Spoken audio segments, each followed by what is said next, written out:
Hi guys, welcome to another episode of Conversations You Don't Want to Have with Jayola Tessie. Don't forget to follow me on my Instagram, timeline of a Gemini, and my Twitter apparently is timeline of a gem with the nine. Subscribe to my YouTube channel, 60 Minutes TV Entertainment and News. Facebook apparently 60 Minutes TV, 60 MINSTV. That's for the Facebook. On my TikTok now, I'm not gonna give out my TikTok today because I'm trying to like make some adjustments on my TikTok. You all know what we do on this platform. We talk about entertainment, we talk about music, we share ideas and tips. I get to tell you what most of you upcoming artists can do regarding to your music career, and how to go about most of your promotional thing and all of that, your PR and all, and music management apparently, distribution and all of that. But today, I want to answer the question most of you has been asking me. Like I've been getting this question a lot from most upcoming artists and people in the entertainment industry. You literally slide in my DM and they get to ask me this particular question. So today I think I'm in the mood to answer it. So the question is this: people often ask me, as an artist that is trying to blow up and all of that, is it ideal for you? Always ask me if it's ideal for you to give your songs for promotional purpose for likes of TikTok, trenches, influencers like Salo, DJ Chicken, all the miscreants on TikTok. Apparently, I often get that question on: is it ideal for you to give your song for those people or bloggers like Tunde Ednot and likes of the trenches bloggers? Yes, and I'm going to answer that question. Yes, it is okay for you to give your song to likes of those people. It is 100% okay. But the but and the clause there is this: it depends on the kind of brand you're trying to build. The kind of brand you're trying to build determines the kind of influencers you put on your payroll to help you push your song, to help you handle your PR, to help you talk about your song and all of that. It depends on the kind of song, it depends on the kind of brand you are trying to build as an artist. Because how you kickstart your PR or the platform in which you use to kickstart your PR process is going to go a long way, and it's going to be forever attached to your name and your brand. Sometimes back, I have this artist, a friend and a brother of mine that I was working with, but apparently he was working with someone like his manager. And I remember that guy talking about, I want to give his song to Nollywood actress so they can vibe to it, and this is that. And I remember asking this guy, why do you want to give this song to Nollywood actress? This song doesn't even sound like a kind of song that those people are supposed to be vibing to and all. And if they have to vibe to it, there should be a concept created for it. It was like, no, once Eniola Badmus, one these ones that one blah blah blah blah bounce on the people. I was like, okay, wait, let me ask you a question, brother. What kind of brand are you trying to build for this artist?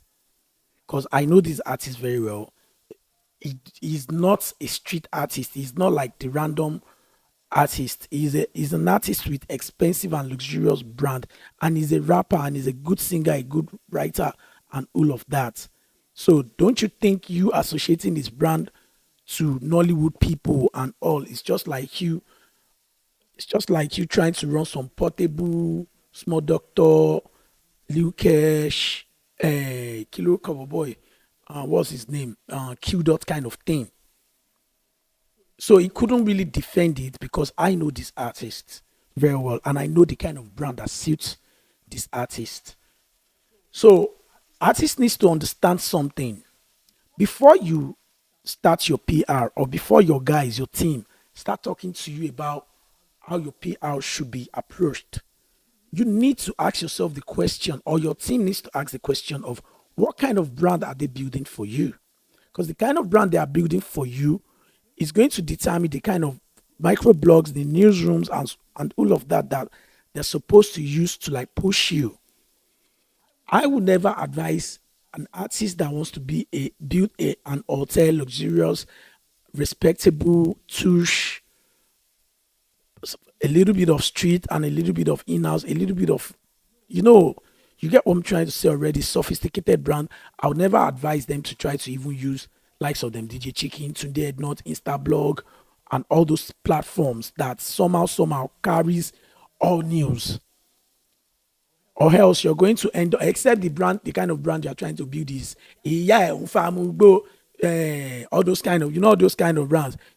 Bonjuko guy go Bob. If that's the kind of music you're doing, then you can go ahead and use all these TikTok miscreants and some of their dancers that do all those crazy leg works, those talented crazy leg works.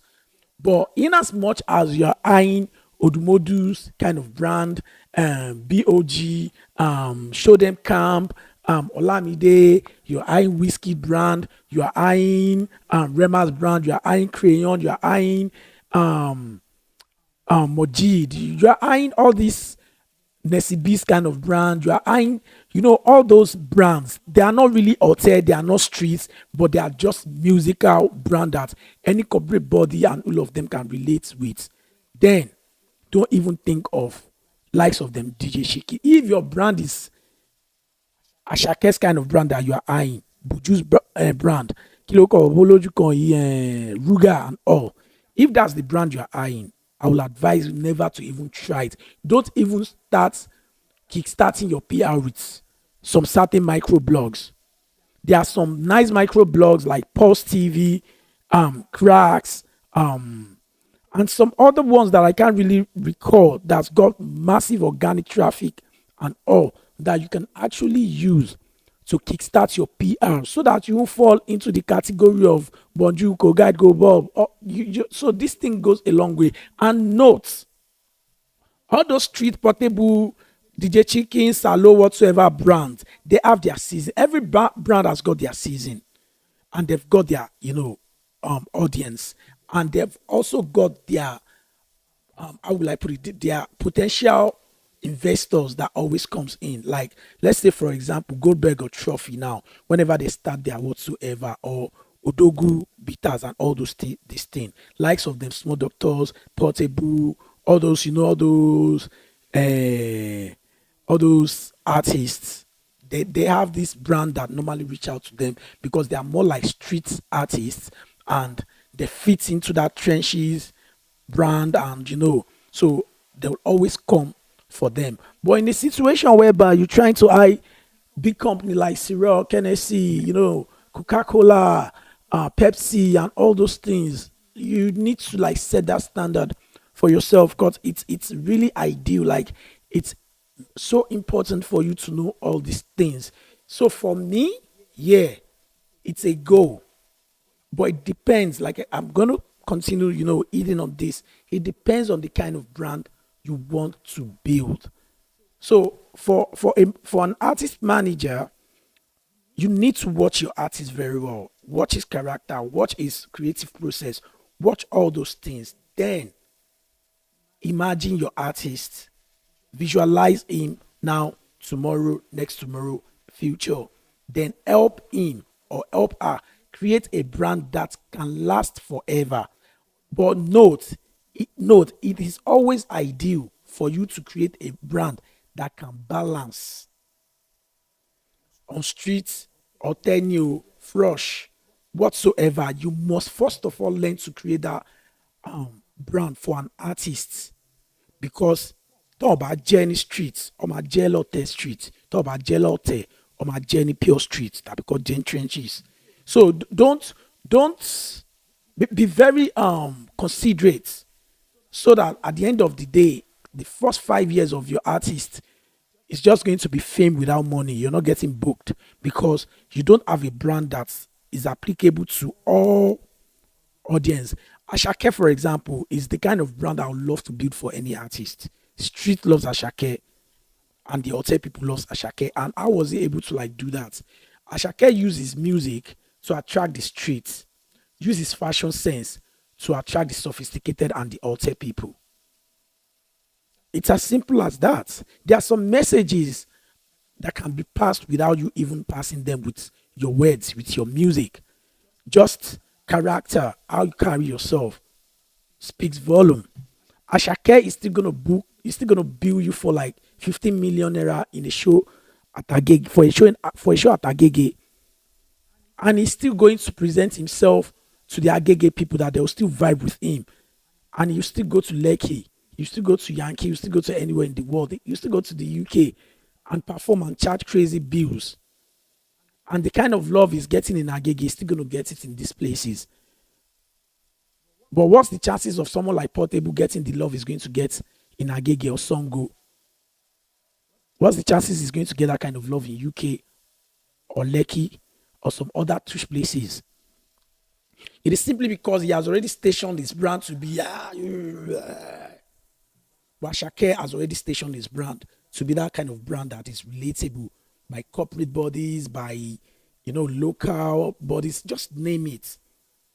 So artists, you need to understand all these basics when you're building your brand, so that at the end of the day, when you try to switch, you won't be having difficulties, and people won't start saying, because he don't get money now, he dey claim say no one sing that kind of song again, and all of that. Because people hate change, they hate development, they hate diversity when they are accustomed to one style, when they are accustomed to just one thing. So, artists, your fashion sense is your branding. The way you talk is your branding. The way you smoke your weed is your branding. The way you light your cigarette, the way you eat, the way you present yourself in public, the way you associate, the way you carry yourself is part of your branding. The kind of people that handles your distribution, the kind of microblogs that handles your distribution is also part of your brand. For some of you that doesn't know, if Tunde head not, if you blow through Tunde head not, your chances of being there forever is slim, because 98% of people that goes to Tunde head not's page are there for giveaway and unnecessary gossip and to watch funny skits. The people that goes to DJ Chicken and likes of them, you can check the category of people they are. They are here, Ushangbo people, Bonjuko Gaigo Bob people, online lower, yeah, trenches, like cut trenches people. They are not like, so you need to be very careful when you're doing this thing, because artists often make that mistake very much. You see a well dressed artist with good talent and everything, and you'll be hearing, I want to do a collaboration with some certain names, and you'll be like, guy, are you that desperate to blow? I don't have problem with all these people, but I am just trying to guide most of the upcoming artists out there so that they won't make some unnecessary mistakes. And at the end of the day, they'll now be trying to figure out where they went wrong while they are building their career. They'll be like, but I don't blow before now. Why everything can't be like this and all those things. But not knowing that their blow was a momentum blow because they did this and did that, and they got the attention, because people that can't even differentiate attention to blow. You can get attention and you can blow.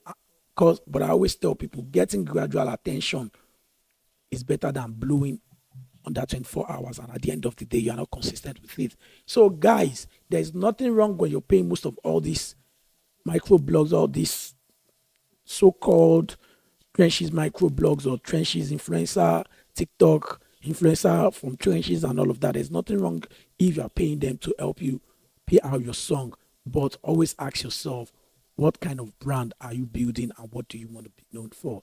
So like come your way some other time where I'm going to be addressing some other issues in entertainment industry and things that can help artists. At the same time, doing some album review or song review and artists analysis. Don't forget to subscribe 60 to my YouTube channel, 60 Minutes TV, Entertainment and News. Follow me on my Instagram, Timeline of a Gemini. Twitter is Timeline of a Gemini with the nine. All my podcasts are also available on Spotify. Conversations you don't want to have on Spotify, on Apple Music, all digital streaming platform. Just go check it out. See you some other time. Peace.